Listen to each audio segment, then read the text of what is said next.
اور اپنی بیویوں کو بھی نہیں ستائیں گے. جو اپنی بیویوں کو ذرا ذرا سی بات میں منہ پھلاتے ہیں اور ٹن ٹن ٹن ٹن کر کے رلاتے ہیں، میں سچ کہتا ہوں کہ ان پر کوئی عذاب نازل آئے گا. ایسی بیماری ہوگی کہ وہ لاکھ دوائیں کھاتے رہیں مگر پھر نہ کہنا کہ خبر نہ ہوئی. یہ اللہ کی بندیاں ہیں، ان کو یہ مت سمجھو کہ ہماری خالی بیویاں ہیں. کسی کی بیٹیاں تو ہیں، لیکن چلو تم کو بیٹیوں کے ماں باپ پر رحم نہیں آتا تو اللہ تعالیٰ کے ساتھ تو معاملہ صحیح کرو کہ خدا تعالیٰ کی بندیاں ہیں، اللہ نے پیدا کیا ہے ان کو. ان کا دل دکھانا اللہ تعالیٰ کے غضب کو خریدنا ہے. بڑے ترم خاں بنے ہوئے ہو، اگر تمہارے ساتھ کوئی یہی معاملہ کرے، تم لڑکی ہوتی اور تمہارا شوہر ایسی تمہیں ستاتا، تب پتہ چلتا. لڑکا لڑکی اللہ بناتا ہے، قسمت سے تم لڑکے بن گئے اور قسمت سے اللہ نے ان کو لڑکی بنا دیا. تو یہ مانے تھوڑی ہر وقت ان کو ستاتے رہو. اور ان کا دل حساس ہوتا ہے. جو کمزور ہیں کمزوروں کی رعایت زیادہ کرنی چاہیے. ان کا دل نازک ہوتا ہے، حساس ہوتا ہے. ذرا سی بات سے ان کا صدمہ پہنچتا ہے، تھوڑی سی بات سے.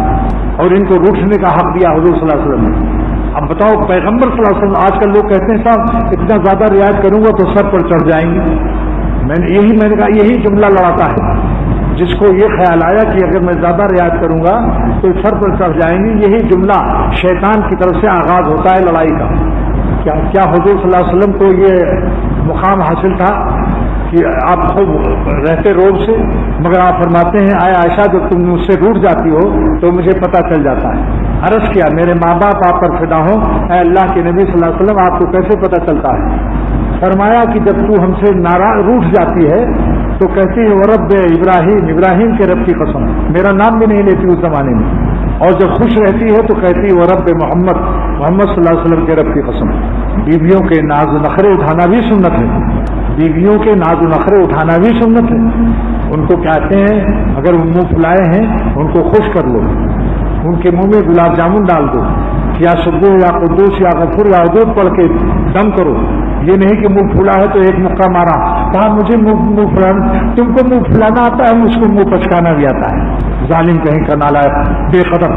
شروع میں خوب خوشامد کرے گا ایسا آدمی جو رشتہ مانگتا ہے تو یہ ہاتھ پیر جوڑتا ہے، رات دن دعائیں کراتا ہے، تعویذیں دباتا ہے، اور اس کے بعد جب کام بن گیا تو پھر حکومت آ گئی. بس جیسے الیکشن میں ایک ایک ووٹ کے لیے خوشامد کرتا ہے، بھنگی کو بھی چاچا بناتا ہے، بھنگی کو کہتا ہے چاچا ووٹ ہمیں کو دینا ہے، حالانکہ بھنگی وہ جھاڑو لگا رہا ہے. لیکن جب کام نکل گیا تو کہا 5 سال نظر بھی نہ آنا، 5 سال کے بعد دیکھا جائے گا. کیا ہے دوستو، ذرا انسان بنو، انسان بنو. حضور صلی اللہ علیہ وسلم نے تعجب فرمایا کہ تعجب ہے کہ جو بیویوں کی محبت کرتا ہے اور پھر دن میں اس کو رات میں محبت کرتا ہے اور دن میں تماچے مارتا ہے، ایسے گدھوں پر کس قدر افسوس فرمایا حضور صلی اللہ علیہ وسلم. آج دنیا اسی لیے تباہ ہے، چین نہیں ہے کسی کو. جس نے اللہ کی بندیوں کو ستایا میں نے ان کو بے چین پایا، کیونکہ یہ بات آگے بڑھتی ہے.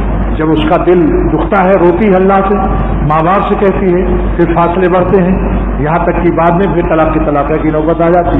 چھوٹے چھوٹے بچے ہیں، اب برداشت نہیں کر سکے بیوی کی جدائی کو، نیند کی گولیاں کھاتے رہے. چھوٹے چھوٹے بچے جو ابو کہہ رہے تو وہ بھی یاد آئے، آخر میں پھر پاگل خانے میں جمع ہو جاتے ہیں.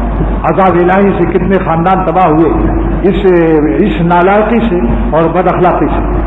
اس لیے عرض کرتا ہوں کہ 2 کام میں تو اس وقت صرف 2 بات کہنا چاہتا ہوں. ایک تو اپنی بیویوں کے معاملے میں انتہائی شفقت اور رحمت سے معاملہ کرو. مظلوم بن جاؤ، ظالم مت بنو.